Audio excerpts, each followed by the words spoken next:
నమస్తే, నేను డాక్టర్ హరీష్ సెనేటి. మనము మాట్లాడుకుంటున్నాము కొన్ని ఇంట్రెస్టింగ్ కండిషన్స్. ఈ కండిషన్స్ తెలుసుకుంటే లైఫ్లో ముందుకు వెళ్ళొచ్చు అనే కొన్ని కాన్సెప్ట్ చేసుకుంటున్నాం.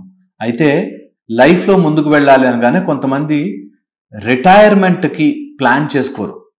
ఈరోజు ఈ వీడియో చూశాక మీరు 45 ఏళ్లకి 45 ఇయర్స్కి రిటైర్ అయిపోవాలి అనే ఒక స్ట్రాటజీ పెట్టుకోండి. ఆర్ మీరు 45 దాటేసి ఉంటే ఈ రోజు నుంచి 5 సంవత్సరాల లోపల రిటైర్ అయిపోవాలి. రిటైర్మెంట్ అయిపోవాలి. మీరు ఏ ఏజ్ ఉన్నా సరే, ఈ వీడియో చూస్తూ మీ ఏజ్ 50 అనుకోండి, 55 ఇయర్స్కి మీరు రిటైర్ అయిపోవాలి. ఓకే, రిటైర్మెంట్ అప్పుడు మనకి ఏమేమి ఉండాలి? 3 విషయాలు కంపల్సరీగా ఉండాలి. రిటైర్ అయ్యే పర్సన్ డబ్బులు ఒక్కటే చూసుకోకూడదు. 3 విషయాలు రిటైర్మెంట్ అయిపోయి ఆఫీస్ నుంచో లైఫ్ నుంచో రిటైర్మెంట్ అయిపోయాక ఈ 3 విషయాలు మన దగ్గర ఉండాలి. ఫస్ట్ ఉండాల్సింది హెల్త్. డబ్బులు ఉన్నా లేకపోయినా పర్లేదు, రిటైర్ అయిపోయి నీకు ఒళ్ళంతా ఎసిడిటీ ఉండి జాయింట్లన్నీ పట్టేసి నడవలేక నించోలేక కూర్చోలేక ఉంటే పాయింట్లెస్, ఆ లైఫే వేస్ట్ కదా. అందుకని ఫస్ట్ థింగ్ హెల్త్. రిటైర్మెంట్ టైంకి అంటే నెక్స్ట్ 5 ఏళ్లలో నేను రిటైర్ అయిపోతూ ఉంటే ఆ రిటైర్మెంట్, ఇప్పుడు నాకు 45 ఉన్నాయి, నేను 50కి రిటైర్ అయిపోవాలి అనుకున్నాను. 50 years I have to retire అని డిసైడ్ అయితే 50 ఇయర్స్కి నాకు ఉండాల్సింది ఫస్ట్ హెల్త్. సో ఆరోగ్యం, నెక్స్ట్ డబ్బు. అంతే కదా, ఏది నడవాలని ప్రపంచంలో నువ్వు రిటైర్ అయ్యావు కదా అని చెప్పి నీకు ఫ్రీగా తిండి బెటర్. సో డబ్బులు సంపాదించుకోవాలి. సో నెక్స్ట్ 5 ఏళ్లలో రిటైర్ అయిపోవడానికి కావాల్సిన డబ్బు పక్కన పెట్టుకోవడం స్టార్ట్ చేయండి. దాంతోపాటు చాలామంది రిటైర్ అవుతారు విత్ ఆల్ కైండ్స్ ఆఫ్, ఏమంటారంటే అది పీస్ ఆఫ్ మైండ్ పోయి, అందరితో గొడవలైపోయి, కోర్టు కేసులుండి, ఇంకా రకరకాల మనశ్శాంతి లేకుండా రిటైర్ అవుతారు. అది ఎప్పటికీ జరగకూడదు. రిటైర్మెంట్ రావాలి మీకు అంటే మీరు ఈ 3 కండిషన్స్ దగ్గర పెట్టుకుని ఈ రోజు నుంచి 5 ఏళ్లలో, సపోజ్ మీరు 35 ఇయర్స్ ఏజ్ ఉన్నా అనుకోండి, 40 కల్లా మీరు రిటైర్ అయిపోవడానికి ప్రణాళిక సిద్ధం చేసుకోండి. ఎందుకంటే 40 తర్వాత మీ ఇష్టం వచ్చిన లైఫ్.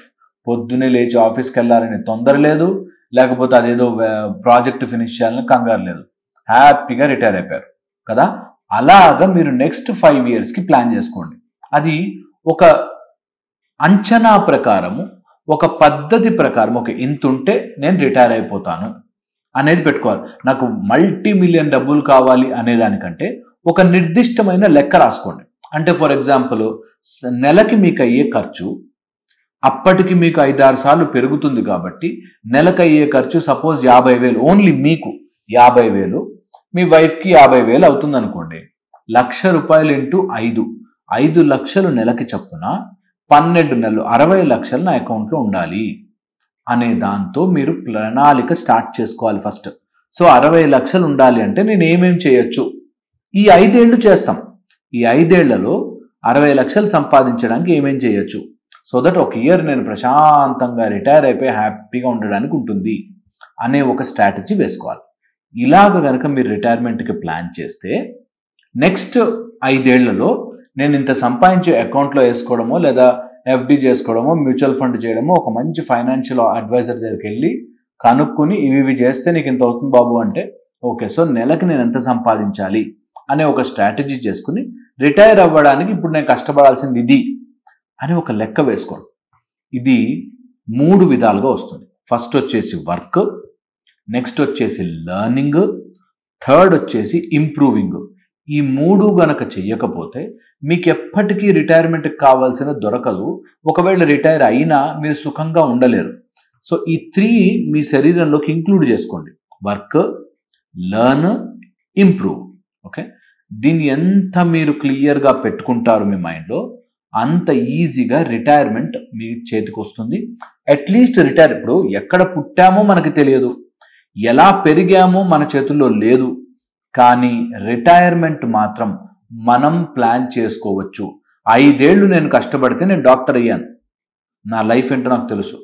మీరు కూడా ఒక 5 ఏళ్ళు మీ జీవితాన్ని ప్రణాళికతో బ్రతికితే నెక్స్ట్ జీవితం బాగుంటుంది. 5 ఏళ్ళు మాత్రం డిసిప్లిన్డ్గా బ్రతకాలి. నేను ఆర్మీ కాలేజ్లో చదువుకున్న రోజుల్లో డిసిప్లిన్ అనమాట. 5 ఏళ్ళు అంటే 5 ఏళ్లే. ఆ 5 ఏళ్ళు మన జీవితంలో కష్టపడితే మన లైఫ్ అంతా డిసిప్లిన్ మన బాడీలో ఉంటుంది. అలాగే మన జీవితంలో మన డబ్బు కోసమైనా డిసిప్లిన్, ఏదో ఒక 5 ఏళ్ళు మీరు పెట్టుకోవాలి. దానికోసం మీరు కష్టపడాలి. ఈ 5 ఇయర్స్ నేను కొంచెం కష్టపడ్డా, తర్వాత రిటైర్మెంట్ ఎంత ఉంటే అంతలో నేను అడ్జస్ట్ అయిపోతాను, రిటైర్ అయిపోతాను అనే ఒక లిమిట్ పెట్టుకోండి. మీ లైఫ్ ఇంకొక విధంగా మీరు చూస్తారు.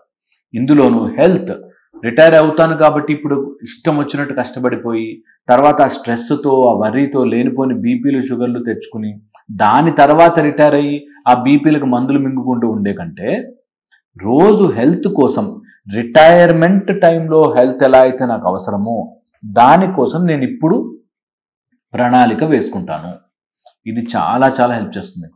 సో ఈ ప్రణాళిక, ఈ ఏదైతే మెథడాలజీ ఉంటుందో, మీరు కూర్చుని ఒక 2 days దాని మీద మదన పడ్డా సరే, ఒకసారి మీరు కూర్చుని నా లైఫ్లో ఏది నాకు హెల్ప్ అవుతుంది, ఏది తక్కువ అవుతుంది, ఎక్కడ నేను ఎక్కువ కష్టపడాలి, ఎక్కడ నేను ఎక్కువ టైం స్పెండ్ చేయాలి అనే ఇంప్రూవ్మెంట్ రాసుకుంటుంటారు. So work, learn, improve. మీకు సపోజ్ మోకాళ్ళ నొప్పులు ఉన్నాయి, ఆల్రెడీ మోకాళ్ళ నొప్పులో లేకపోతే ఇంకేదైనా నొప్పులు ఉన్నాయి. ఈ నొప్పులను నేను 5 ఏళ్లలో ఎలా తగ్గించుకోవచ్చు, దానికోసం ఫిజియోథెరపీ చేయించుకోవాలా, ఎక్సర్సైజ్ చేసుకోవాలా, లేకపోతే మోకాళ్ళకి సంబంధించిన సెపరేట్ ఎక్సర్సైజ్ ఏమైనా ఉంటాయా? నార్మల్గా మోకాళ్ళ నొప్పులు ఇవి చూసుకుంటే your muscle has to take the load. చాలా మంది ఎముక లోడ్ తీసుకోవడం వల్ల ఎముకలు అరిగిపోతుంటాయి. సో అందుకని మజిల్ బిల్డప్ చేయండి.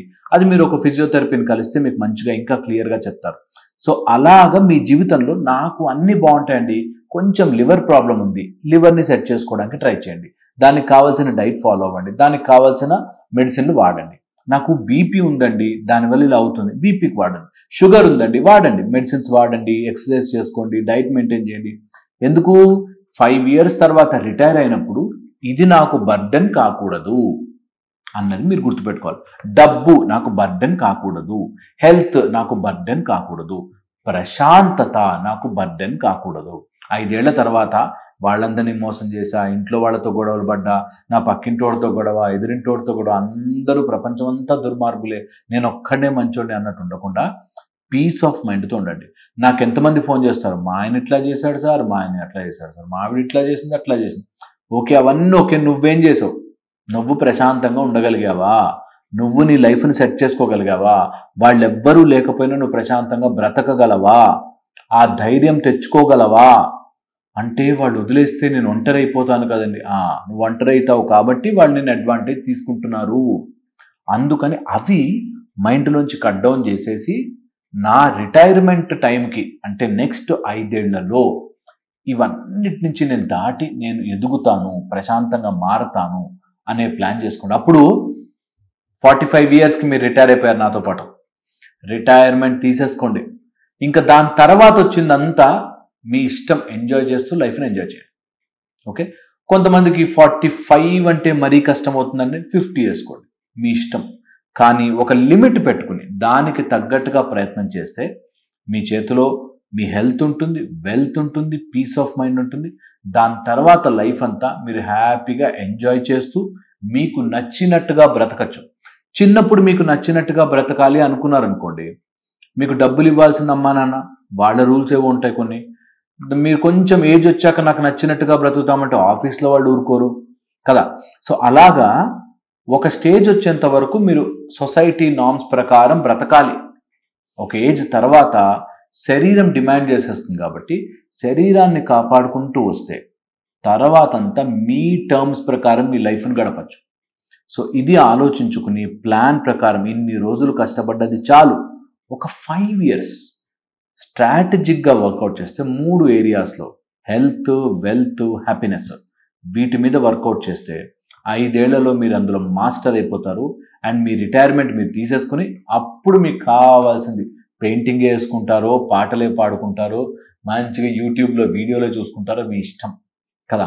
సో ఇది మీరు స్ట్రాటజిక్గా వేసుకుంటే వర్క్, లర్న్ అండ్ ఇంప్రూవ్ అనే కాన్సెప్ట్ అప్లై చేసి ఏదైనా కానీ హెల్త్ గురించి నేను వర్కౌట్ చేయాలి, దాన్ని కొంచెం తెలుసుకోవాలి, చదువుకోవాలి, నేర్చుకోవాలి. నిజంగా కూడా నాకు బ్యాక్ పెయిన్ ఉంది, దాని గురించి చదువుతాను ఫస్ట్, దాని గురించి చదువుకున్నాక డాక్టర్ దగ్గర తెలుసుకుంటాను, తెలుసుకుని వర్కౌట్ చేస్తాను, వర్కౌట్ చేసి నేర్చుకుని దాని నుంచి ఇంప్రూవ్ అవుతాను. అంతే. హెల్త్, వెల్త్ కూడా అంతే, దాని గురించి తెలుసుకుంటాను, నేర్చుకుంటాను, అండ్ కొంచెం వర్క్ చేస్తాను అండ్ ఇంప్రూవ్ చేస్తాను. సింపుల్. విల్ అంటాం. Work, improve and learn. ఎప్పటికప్పుడు నేర్చుకుంటూ ఉంటాం. ఓకే. దాని నెక్స్ట్ వచ్చేసి హ్యాపీనెస్ కోసం కూడా నాకు ఈ ఫీల్డ్ అంటే ఇష్టం అండి, కొంచెం వర్క్ చేస్తా, తెలుసుకుంటా. నాకు నచ్చట్లే అంతగా అనుకున్నాను కానీ అంత గొప్ప ఫీల్డ్ ఏం కాదు, జరిపే పక్కకి.